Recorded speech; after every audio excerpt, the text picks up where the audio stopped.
The world spun.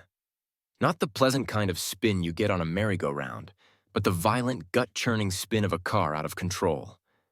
I gripped the steering wheel, knuckles white, as the snow-covered road blurred into a kaleidoscope of white and gray. My 7-month-old son, Jinwoo, whimpered in the back seat, his tiny face pale and feverish. "Hang in there, son," I muttered, my voice tight with fear. "We're almost at the hospital." But even as I spoke, I knew it was a lie. The car was skidding, tires losing their grip on the treacherous ice. A sickening crunch of metal echoed through the night as we collided with something, another car, a tree I didn't know. The world went black. Then I was floating, above the wreckage, above the snow, above everything. I saw the paramedics arrive, their flashing lights painting the scene in an eerie red and blue.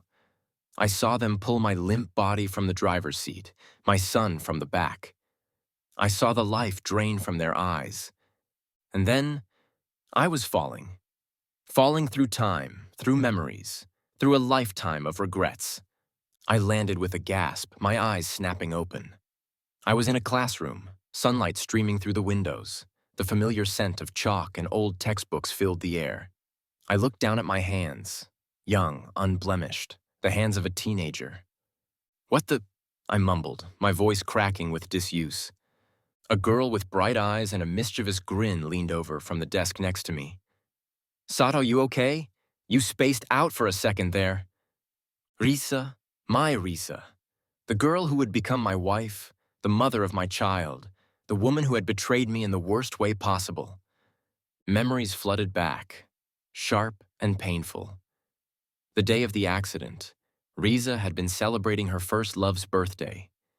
She had slipped sleeping pills into Jinwoo's bottle to make him sleep through the night so she could go out. My poor son, already sick, never woke up.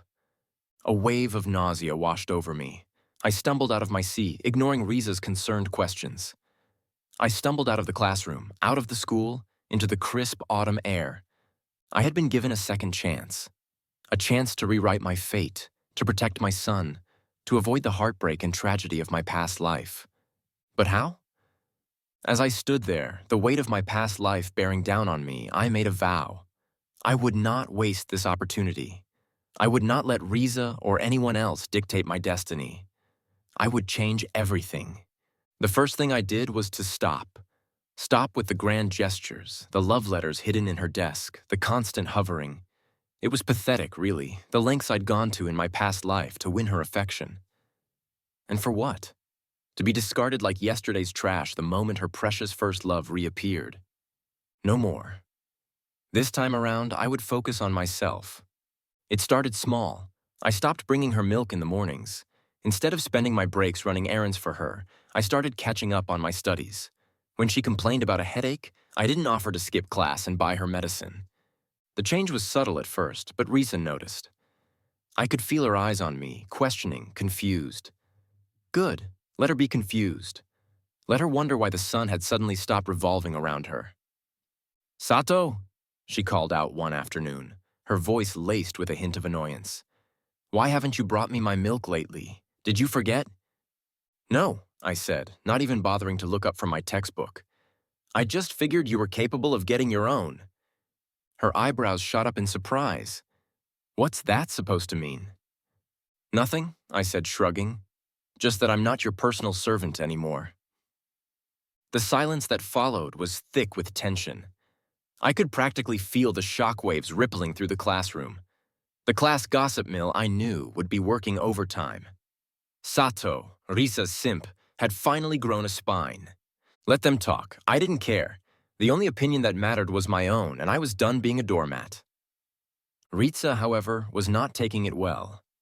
She tried different tactics, pouting, sulking, even outright anger.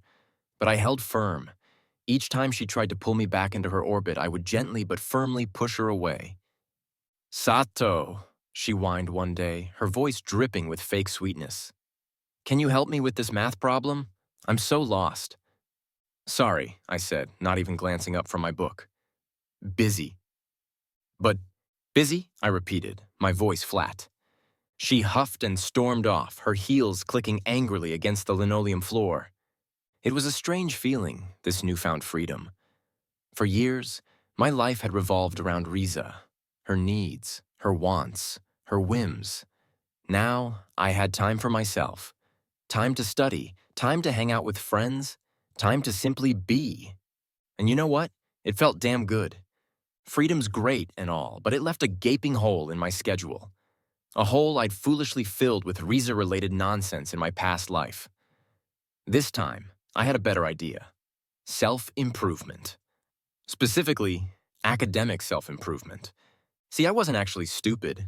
In fact, I'd tested into second high with a pretty decent score. But to be in the same class as Riza, because of course she was in the infamous Class F, the dumping ground for delinquents and slackers. I'd intentionally tanked the entrance exam.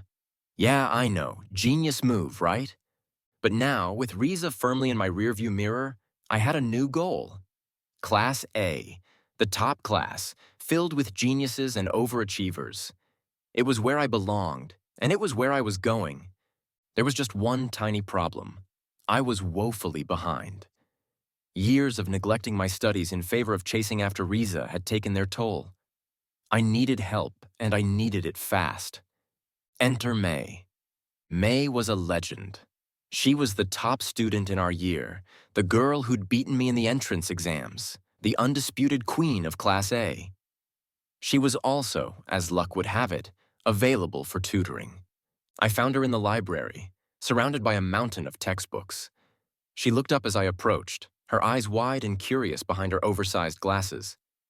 "May?" I asked, feeling a bit awkward. "I'm Sato from Class F. I heard you're a tutor." "That's right," she said, her voice surprisingly firm for someone so petite. "What subject do you need help with?" "All of them," I admitted sheepishly. "I want to get into Class A." She didn't laugh, which I appreciated. Instead, she nodded thoughtfully. "That's a challenging goal, but not impossible. I can help you, but it will require dedication and hard work." "I'm willing to put in the work," I assured her. And so began my crash course in academic redemption. May was a brilliant tutor, patient and methodical.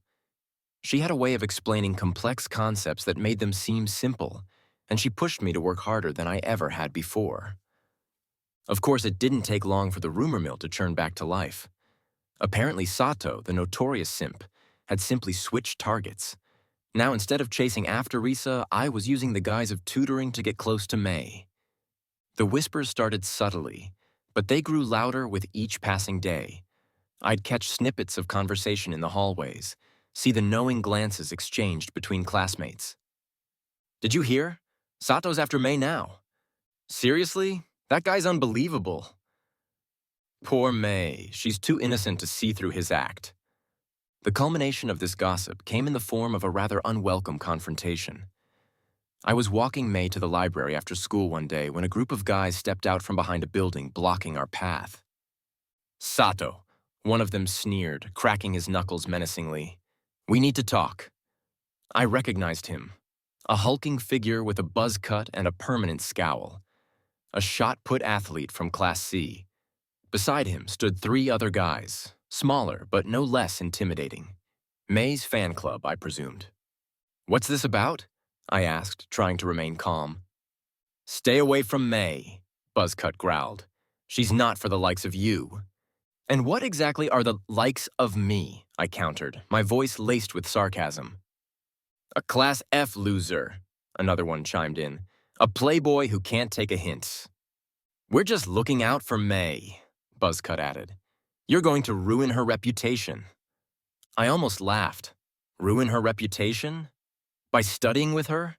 These guys were delusional. "Look," I said, trying to reason with them. "May is my tutor. I'm paying her for her time. There's nothing going on between us." "Yeah, right," Buzzcut scoffed. "We've heard that one before." He took a step closer, his chest puffed out like a rooster's. "If you don't back off," he threatened, "we'll make you regret it." The other guys closed in, forming a menacing circle around us. I glanced at May, expecting her to be scared. Instead, she looked annoyed. before I could even contemplate the best way to defuse the situation. Because, let's be honest, 4 against 1 wasn't exactly ideal odds. May stepped forward. This tiny girl, barely reaching my shoulder, planted herself in front of me, her small frame radiating an unexpected fierceness. "What do you think you're doing?" she demanded, her voice ringing with authority. The change was startling. 1 minute she was a quiet bookworm, the next she was a pint-sized warrior queen.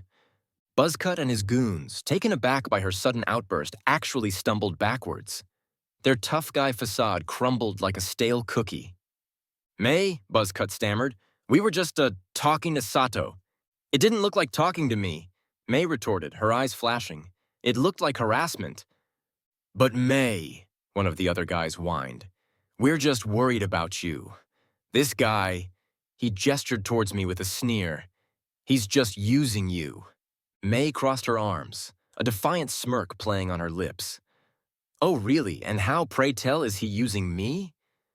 He's, the guy floundered, unable to articulate his baseless accusations. "He's my employer," May declared, her voice ringing with conviction. "I'm his tutor. He pays me for my services. And let me tell you," she added, leaning closer to them, "he's a very good client.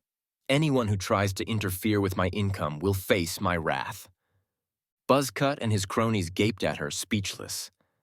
I stared at her too, a mixture of astonishment and gratitude swirling within me. This girl, this tiny, unassuming girl, was defending me. May, sensing my surprise, glanced back at me with a reassuring smile. Then she grabbed my wrist and pulled me away from the dumbfounded group. "Come on, Sato," she said, her voice regaining its usual softness. "Let's get out of here." We walked in silence for a while, the tension of the encounter slowly dissipating. Finally, I spoke. "May," I said, "thank you." She shrugged, a faint blush creeping onto her cheeks. "It was no big deal. Those guys were idiots." "Still," I insisted, "I appreciate it. You didn't have to do that." "Of course I did," she said, her voice firm. "You're my friend, and friends look out for each other." Friend. The word hung in the air between us, warm and comforting. It was a simple word, but it meant a lot. In my past life, I had been so focused on Riza that I had neglected my friendships. I had been so blinded by my infatuation that I had failed to see the genuine connections right in front of me. May, with her quiet strength and unwavering loyalty, had shown me what true friendship meant. And for that, I was eternally grateful. The next day, as if to solidify her victory over Buzzcut and his gang of Neanderthals, May marched right into Class F during the long break. It was like a royal visit to the peasants. Class A students, with their superior grades and smug attitudes, rarely graced us with their presence. So her arrival caused quite a stir. Heads turned, whispers erupted, and even the resident delinquents paused their card game to gawk. May, however, remained unfazed.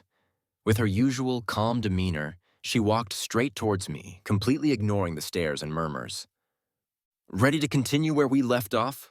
she asked, her eyes sparkling with academic zeal. I grinned. "Always?" She pulled up a chair beside me and we dove back into the intricacies of advanced physics. I had to admit, having a personal tutor was incredibly efficient. No more struggling through confusing textbooks or begging clueless classmates for help. May had a knack for explaining things in a way that actually made sense. But our little study session didn't go unnoticed. From the corner of my eye, I saw Riza watching us, her expression a mixture of confusion and, was that jealousy? "Psst, Riza," I heard Lisa whisper. "Isn't that May, the one Sato's been hanging out with?" Riza let out a dramatic sigh and rolled her eyes. "Ugh, yes, it's like he can't breathe without having some girl to obsess over." I clenched my jaw, resisting the urge to throw my textbook at her perfectly coiffed head. Obsess? Was that what she thought this was? Some pathetic attempt to replace her? Before I could retort, Risa decided to take matters into her own hands. She stood up, her chair scraping loudly against the floor, and stomped towards us. "Sato," she said, her voice dripping with disdain. "What is the meaning of this?" "Meaning of what?" I asked, feigning innocence. She gestured vaguely towards May. This tutoring session. Oh, this? I said, casually flipping a page in my textbook. Just catching up on some studies. You know, trying to improve myself. But why with her? Riza demanded, her voice rising. Why not with someone normal? Because, I said, meeting her gaze with a challenging glint in my eye. May is the best, and I deserve the best. Riza sputtered, clearly not used to being contradicted. But she's from Class A. She doesn't belong here. And you do? I countered, raising an eyebrow. Her face flushed crimson. This is my class, she hissed, and I don't want her here. Tough luck, I said, turning back to May. Shall we continue? Riza, defeated but not deterred, resorted to more childish tactics.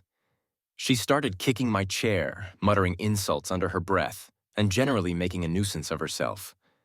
May, bless her patient soul, tried to ignore it, but the constant disruptions were making it impossible to concentrate.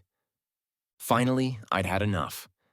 Riza, I said, my voice dangerously low. If you're going to act like a child, then go play in the sandbox. May and I are trying to work here. Her eyes widened in outrage. How dare you speak to me like that? How dare you disrupt our study session? I retorted. She opened her mouth to argue, but I cut her off. Enough, May, let's go. I grabbed my books and, with May in tow, headed for the door. Where are you going? Riza called after us. Somewhere we can actually get some work done, I said, not bothering to turn around. We ended up on the rooftop, the cool breeze a welcome respite from the stuffy classroom. As we spread out our books, I couldn't help but smile. Riza might have thought she was winning by driving May away, but in reality, she had just given us a much better study environment. Sometimes, I thought, the best revenge is simply living well. Life in Class F, even with May's regular visits, was still a chaotic symphony of noise and absurdity. But amidst the usual chorus of gossip, laughter, and the occasional flying projectile, a new note of discord was introduced. A transfer student. It was during a particularly dull history lesson, the teacher droning on about some long-dead emperor, when the classroom door creaked open. All eyes turned to see Riza looking unusually flustered, ushering in a boy with a sheepish grin and a bandaged leg. Everyone, Riza announced, her voice tinged with an unfamiliar nervousness. This is Itu Hiroki. He's our new transfer student. Hiroki. The name hit me like a punch to the gut. It couldn't be, could it? He was taller than I remembered, and his features, while pleasant enough, weren't exactly what you'd call striking. But those eyes, those were the same eyes that had haunted my dreams for years. The eyes of the boy who had held Riza's heart captive, the boy who had caused me so much pain in my past life. My past life. The thought echoed in my mind like a warning bell. This was it. This was the moment where everything could go wrong. Hiroki's arrival was a fork in the road, a potential detour back to the misery I was so desperately trying to escape. I watched as Riza fussed over him, finding him a seat, offering him her notes, her every action radiating a concern I hadn't seen from her in weeks. It was sickeningly familiar, this dance they were doing. The innocent flirting, the shy glances, the unspoken promises hanging in the air. A wave of nausea washed over me. I had to get out of there. Excuse me, I mumbled, raising my hand. Can I go to the bathroom? The teacher, thankfully oblivious to the inner turmoil raging within me, waved me off. I practically sprinted out of the classroom. The image of Riza and Hiroki burned into my mind. In the relative quiet of the hallway, I leaned against the cool tile wall, trying to calm my racing heart. What was I supposed to do? Ignore him? Confront him? Run away and join the circus? None of the options seemed particularly appealing. Ignoring him would be difficult, considering he was now in my class. Confronting him would be pointless, and probably just make me look like a jealous fool. And as for the circus, well, I wasn't exactly qualified for that line of work. As I stood there, wrestling with my conflicting emotions, a familiar voice broke through my thoughts. Sato, are you okay? It was May. She stood at the end of the hallway, her brow furrowed with concern. I must have looked like I'd seen a ghost. "I'm fine," I lied, forcing a smile. "Just a bit of a headache?" She didn't look convinced, but she didn't press the issue. Instead, she changed the subject. "Ready for our afternoon study session?" she asked, her eyes brightening. "I found some really challenging physics problems that I think you'll enjoy." I hesitated for a moment, the image of Hiroki and Riza flashing through my mind again. But then I looked at May, her genuine smile a beacon of warmth and stability in the midst of my inner chaos. "Sure," I said, returning her smile. "Let's go." At that moment, I made a decision. I wouldn't let Hiroki's arrival derail me. I wouldn't let the past dictate my future. I would focus on my studies, on my friendship with May, on building a life for myself that was free from the pain and regret of my past life. Hiroki might be here, but this time, things would be different. This time, I was in control. The pressure was on. Hiroki's presence was a constant, unsettling reminder of my past life, and the upcoming midterms loomed large. Class A, with its rigorous academics and cutthroat competition, was a whole new beast. I was determined to succeed, but the stress was starting to get to me. One afternoon, after a particularly grueling study session with May, I found myself staring blankly at a physics problem, the equations swimming before my eyes. "May," I said, pushing the textbook away, "I need a break." She looked up from her notes, her brow furrowed with concern. "Are you all right, Sato?" "I just need to clear my head," I admitted. "This is all getting a bit overwhelming." May, ever perceptive, nodded in understanding. "I know what you mean.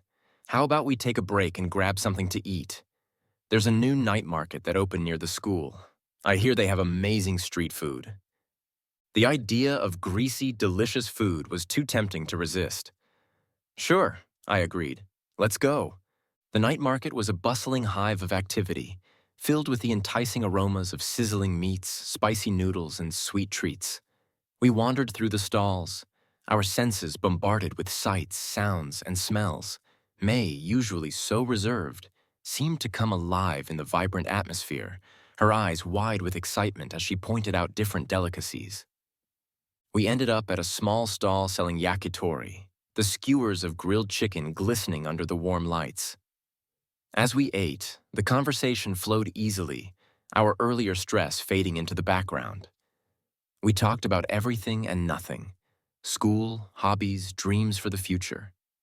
I learned that May had a passion for astronomy, that she dreamed of becoming an astrophysicist, that she had a surprisingly wicked sense of humor.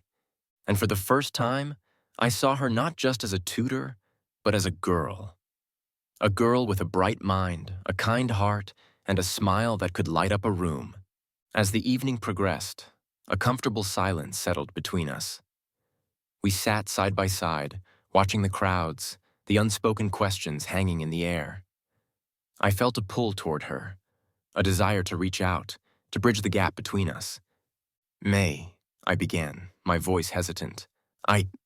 But before I could finish my thought, she turned to me, her eyes shining with an unfamiliar intensity.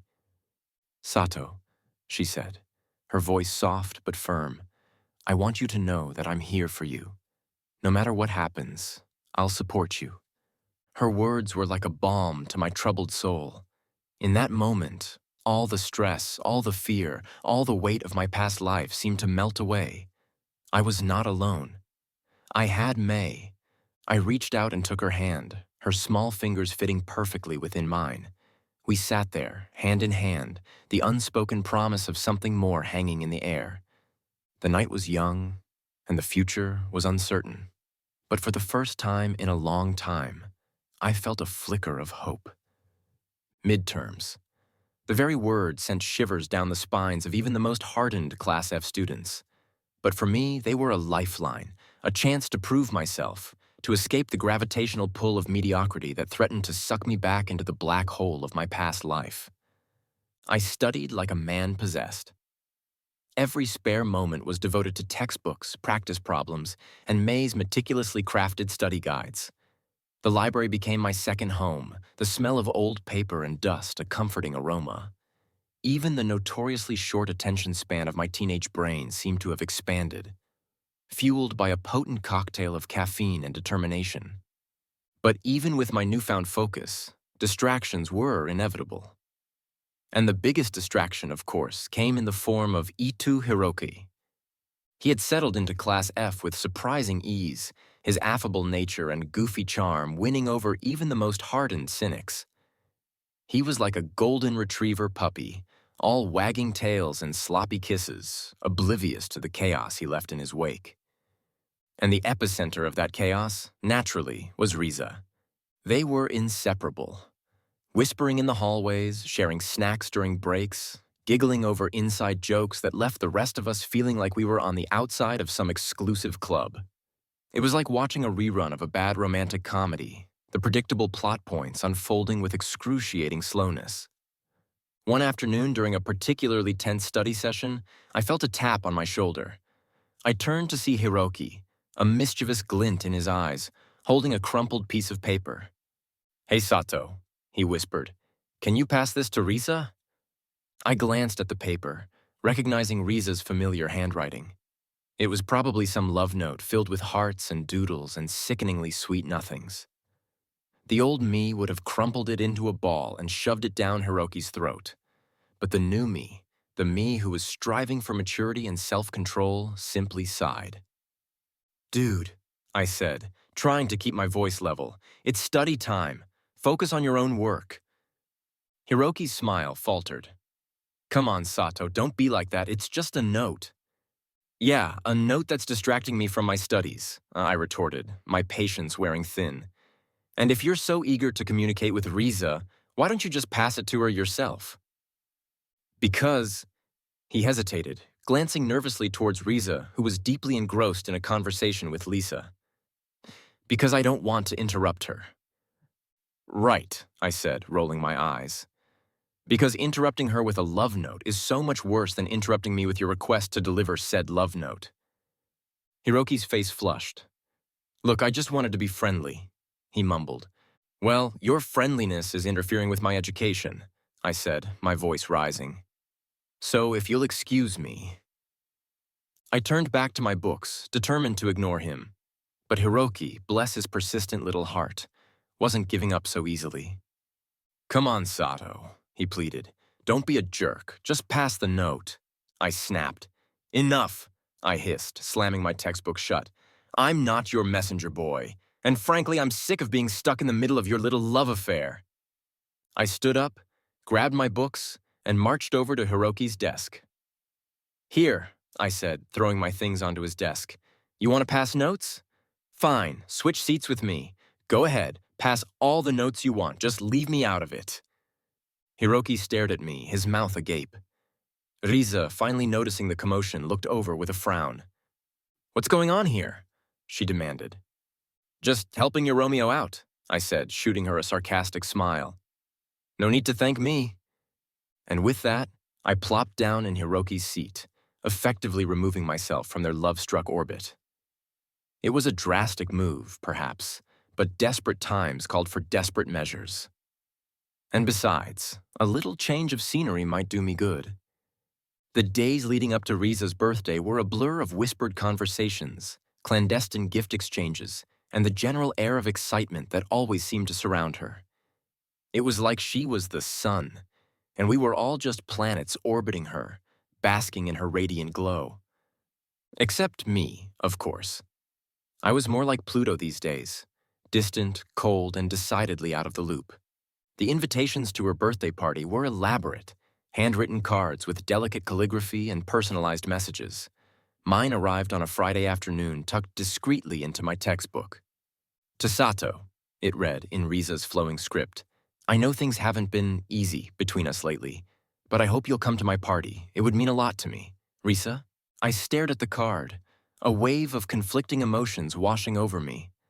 Part of me, the old me, the me who had once worshipped the ground she walked on, felt a flicker of warmth at the invitation. But the new me, the me who had witnessed the depths of her betrayal, felt nothing but a cold, hollow ache. I remembered her birthday in my past life, the elaborate party I had planned, the expensive gifts I had showered her with, the heartfelt card I had written, pouring out my soul onto the page. And how had she repaid me? By getting drunk and sleeping with Hiroki. The memory sent a surge of anger coursing through my veins. I crumpled the invitation in my fist, the delicate paper tearing under my grip. No, I would not go. I would not be a part of her charade, her self-absorbed celebration of a life that had caused me so much pain. But Risa, as I had learned over the years, was nothing if not persistent. She cornered me after class the next day, her eyes pleading, her voice soft. "Sato," she said, "please tell me you're coming to my party. Everyone's going to be there." "I'm busy," I said, avoiding her gaze. "Busy doing what?" she pressed. "Studying? You can study any time. This is my birthday." "Exactly," I said, my voice hardening. "It's your birthday, not mine. I have no reason to be there." Her face fell. But, I want you to be there," she whispered, her voice trembling. "It wouldn't be the same without you." "Don't be ridiculous," I scoffed. "Your party will be just fine without me. You'll have Hiroki and Lisa and all your other friends." "But they're not—" "You," she said, her eyes filled with a desperate longing that I didn't understand, didn't want to understand. "Riza," I said, my voice weary, "we're not that anymore. We're not friends, we're not anything. Just let it go." She shook her head, tears welling up in her eyes. "No, Sato, please. I need you to be there. I have something to tell you." "What?" I asked, my curiosity piqued despite myself. "I can't tell you here," she said, her voice barely a whisper. "Please, just come to my party. I'll explain everything." I hesitated, torn between my desire to stay away and the nagging curiosity that gnawed at me. What could she possibly have to say that was so important? But then I remembered the pain, the betrayal, the years of wasted love. No, I wouldn't let her manipulate me again. "I'm sorry, Riza," I said, my voice firm. "I can't." And with that, I turned and walked away, leaving her standing there, her tears falling like rain on a cold, unforgiving day. Sleep didn't come easy that night. Riza's tear-stained face haunted my dreams, her pleas echoing in the dark recesses of my mind. But it wasn't her sadness that kept me awake. It was something else, something deeper, something that clawed at my soul with icy fingers. I dreamt of Jinwoo, my sweet, innocent Jinwoo. He was lying in his crib, his tiny chest rising and falling with each shallow breath. His skin, usually so smooth and rosy, was pale and clammy. His eyes, usually so full of life, were closed, the long lashes casting shadows on his cheeks. I reached out to touch him, to feel the warmth of his skin, but my hand passed right through him. He was a ghost, a phantom of a life that had been cruelly snatched away. And then, the scene shifted. I was back in the car, the snow falling in thick, silent flakes. Jinwoo was in the back seat, his cries growing weaker with each passing moment. Riza was beside me, her face illuminated by the eerie glow of her phone. She was laughing, her voice a jarring counterpoint to Jinwoo's fading whimpers. "He's just tired," she said, her voice slurring slightly. "He'll be fine." But he wasn't fine. He was dying, and she didn't care. I woke up with a gasp, my heart pounding in my chest. The dream felt so real, so vivid, that I could almost smell the snow, feel the chill of the night air. I sat up in bed, my mind reeling. For months, I had been consumed by anger. Anger at Riza, anger at Hiroki, anger at the world for taking away my son. But in that moment, as the remnants of the dream faded like smoke, I realized something profound. My anger was poisoning me. It was holding me captive, preventing me from moving on, from healing. It was turning me into the very person I despised, bitter, resentful, and incapable of love. Jinwoo wouldn't want that. He would want me to be happy, to find peace, to live a life filled with joy and love. And so, as the first rays of dawn painted the sky in hues of pink and orange, I made a decision. I would let go of my anger. I would forgive Riza, not for her sake, but for mine. I would attend her birthday party, not to rekindle our relationship, but to close the chapter on our past. It was time to move on. It was time to heal. It was time to start living again. Riza's birthday party was held at the same sprawling manor house where she had celebrated countless other milestones. It was a place filled with memories, both good and bad. As I walked through the ornate gates, the familiar scent of jasmine and freshly cut grass brought back a flood of emotions. The party was in full swing, the sprawling gardens filled with laughter, music, and the clinking of champagne glasses. Riza, the radiant birthday girl, was holding court in the center of it all, her laughter ringing out like wind chimes. She looked stunning, as always, in a flowing white dress that made her look like an ethereal princess. When she saw me, her face lit up with a smile that could rival the sun. She excused herself from her group of admirers and rushed over to me, her eyes sparkling with excitement. "Sato," she exclaimed, taking my hands in hers. "You came?" "I did," I said, a small smile playing on my lips. "I'm so glad," she whispered, her eyes searching mine. I have something to tell you." She led me away from the noise and bustle of the party, towards a secluded gazebo overlooking the gardens. As we sat down, the soft strains of a string quartet drifted through the air, creating an almost surreal atmosphere. Riza took a deep breath, her hands fidgeting nervously in her lap. "Sato," she began, her voice barely above a whisper, I love you." The words hung in the air, heavy with unspoken emotions. I stared at her, stunned. This wasn't how I'd imagined this conversation going. "Riza," I said, my voice gentle. I know," she interrupted, her voice trembling. "I know you don't feel the same way, but I had to tell you. I've been so blind, so foolish. I let him—" She trailed off, her eyes filling with tears.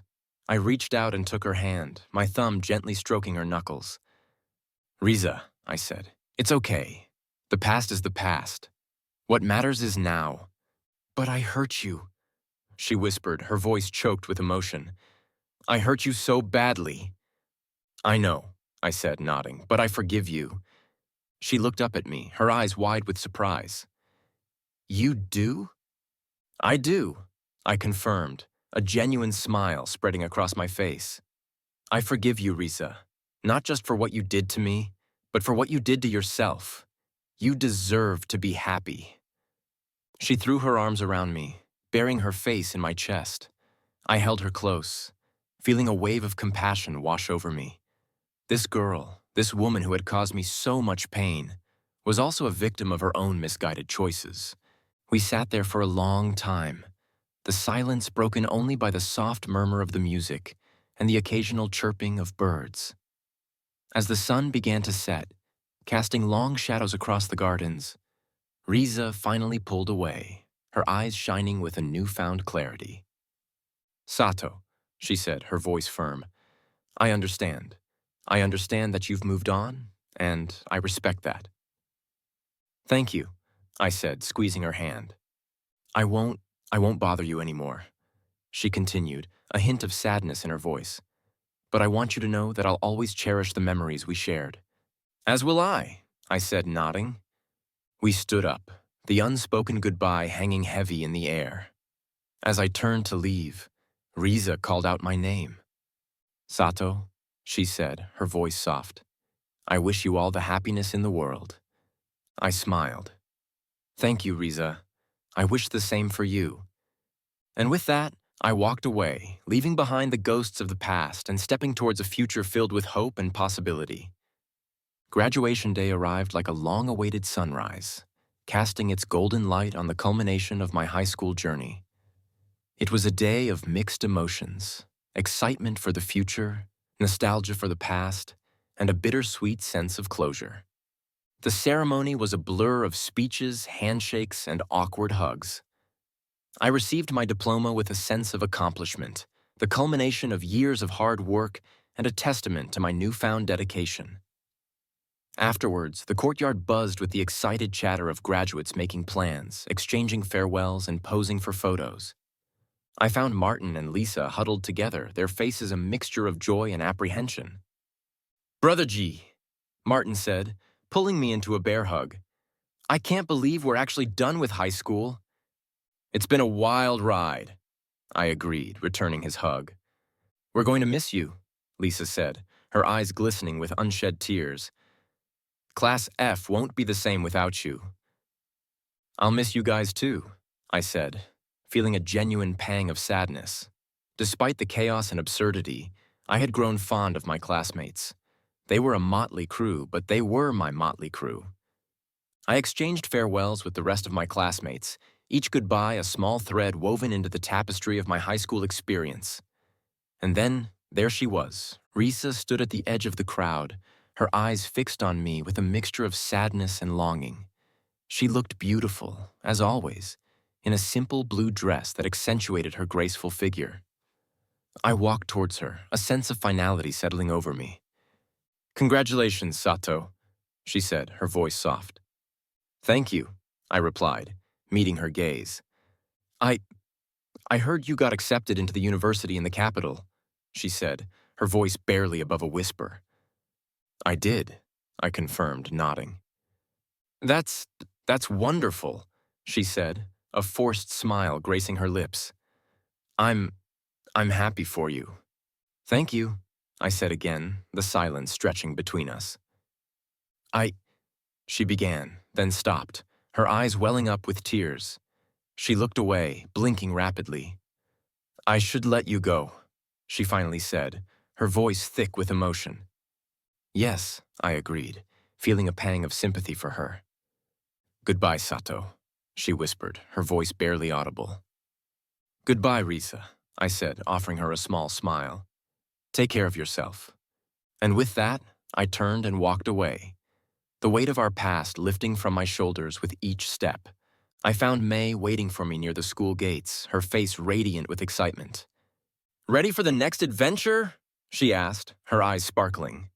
"More than ready," I said, returning her smile. We hailed a taxi and headed towards the airport, the city skyline receding in the distance. As the plane took off, I looked out the window, watching the familiar landscape shrink below.